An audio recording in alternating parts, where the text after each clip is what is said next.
መጽሐፈ ሲራክ ምዕራፍ 3 ልጆቼ እኔን አባታችሁን ስሙኝ። አባትን በልጆች ላይ አክብሯልና የእናትም አገዛዝ በልጆቿ ላይ አክብሯልና አባቱን የሚያከብር ልጅ ኃጢአቱ ይሰረይለታል። እናቱንም የሚያከብራት ልጅ ድልብ እንደሚያደልብ ሰው ነው። አባቱን የሚያከብር ልጅ በልጁ ደስ ይለዋል። በለመነበትም ቀን ጸሎቱን ፈጣሪ ይሰማዋል። አባቱን የሚያከብር ልጅ ዘመኑ ይበዛለታል። የእግዚአብሔርን ቃል የሚሰማ ልጅ እናቱን ያሳርፋታል።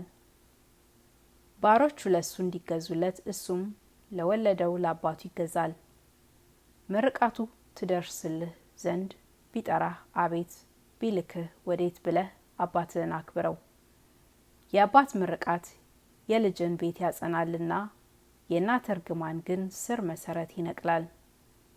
ልጅ በአባቱ ክብር የሚከበር ስለሆነ እናቱንም መናቅ ማቃለል ሰውን የሚያዋርደው ስለሆነ አባትህን መናቅ ማቃለል መመኪያ አይሆንምና አባትህን መናቅ አትመካ። ልጄ በእርጅናው ጊዜ አባትህን እርዳው፣ በጉልበትም ሳለ አታሳዝነው። ቢያረጅ አእምሮን ቢያጣ ፈቃዱን ለመፈጸም እሺ በለው። ግን እንደሚቻልህ አክብረው። ዋጋ በመቀበል ጊዜ አባትህን መርዳትህን አይዘነጋብህምና ባረጀ ጊዜ አባትህን አትናቀው። ስለ ኃጢአትም ፈንታ ጽድቅ ትሰራለች። በመከራም ቀን እግዚአብሔር ያስብልሃል።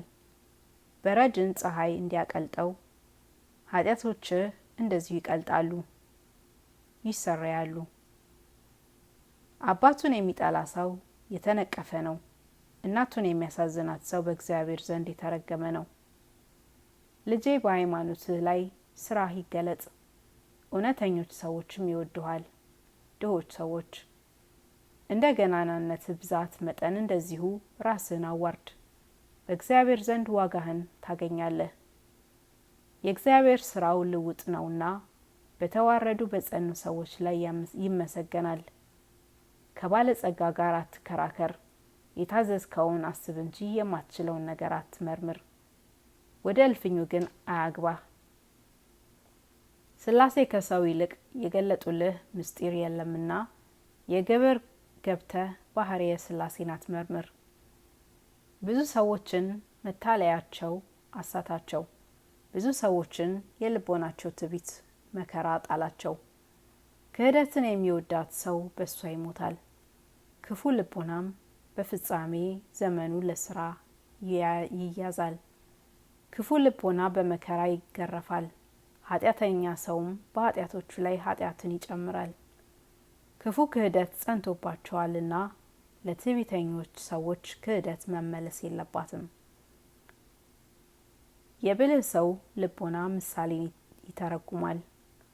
የአዋቂ ሰው ጆሮም ጥበብ መስማትን ትወዳለች። የምትነድ እሳትን ውሃ ያጠፋታል። እንደዚህም ሁሉ ምጽዋት ኃጢአትን ታሰሪያለች። ምጽዋትን ለሚሰጥ ሰው በፍጻሜ ዘመኑ እግዚአብሔር ዋጋውን ያስብለታል። በመከራም በተሰነካከለ ጊዜ የሚድንበትን ረድኤት ያገኛል።